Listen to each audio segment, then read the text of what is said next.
आइए बच्चों, अब हम इन्फिनिटिव से बनने वाले पैसिव वॉइस लेते हैं। Passive voice of infinitive.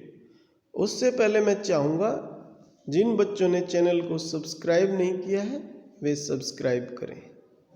कारण जब आप जॉब के लिए टेस्ट वगैरह देते हो तो उसमें वॉइस का बहुत बड़ा योगदान होता है। तो मैं चाहूँगा खुद भी नहीं समझें और अपने जानने वालों को भी चैनल सब्सक्राइब करने के लिए बोलें। आइए देखते हैं।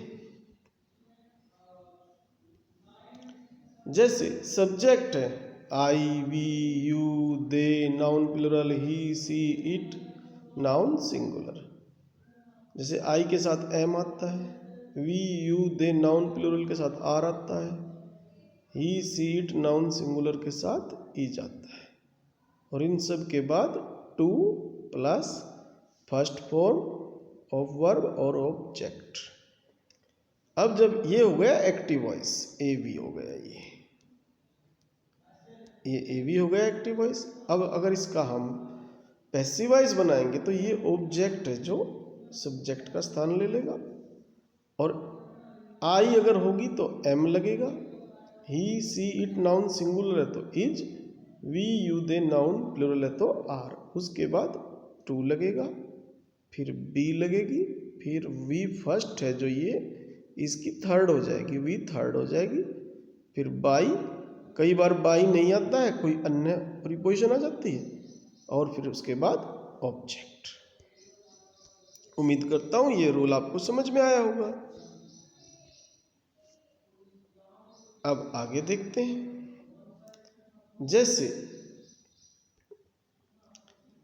अगर सब्जेक्ट में आई है तो ऑब्जेक्ट में मी हो जाएगा, और मी है ऑब्जेक्ट में तो सब्जेक्ट में आई हो जाएगा। ये ध्यान रखें।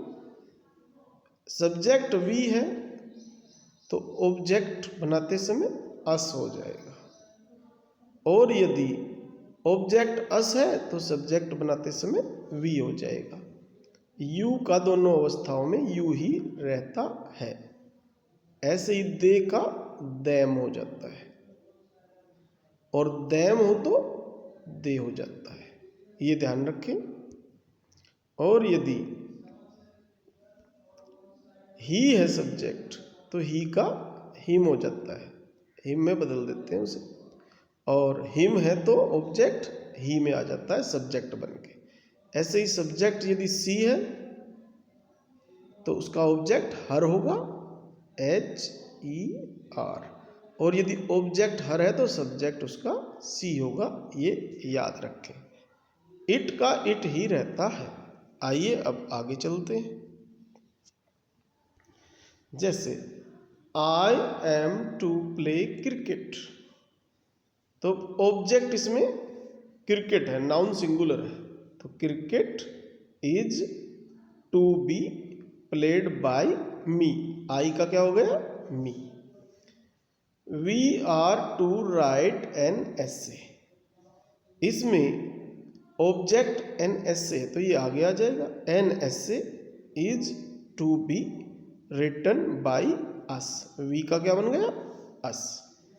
दे आर टू हेल्प यू, तो यहां पर यू है ऑब्जेक्ट, तो ये यू का यू ही रह जाएगा, जैसे मैंने पीछे बताया था। You are to be helped by them, क्योंकि दे का क्या बनता है, देम। आगे चलते हैं। सी इज टू टीच मी, यहां पे ऑब्जेक्ट क्या है, मी, तो इसका मी का क्या हो जाएगा, I. I am to be taught by her, क्योंकि सी का क्या होता है, हर। तो उम्मीद करता हूं इज एम आर, ये जो इन्फिनिटिव है ये आपको समझ में आ गए होंगे। आने वाले वीडियोज में was, were, has to, have to, shall have to, will have to, had to के बारे में आपको समझाया जाएगा। जब तक के लिए फिर से कहूँगा, वीडियो को बार बार देखें और सब्सक्राइब करना न भूलें। और आपको समझ में अच्छी तरह आया तो कमेंट करें, नहीं समझ में आया तो पूछ सकते हैं आप कमेंट करके। Thank you.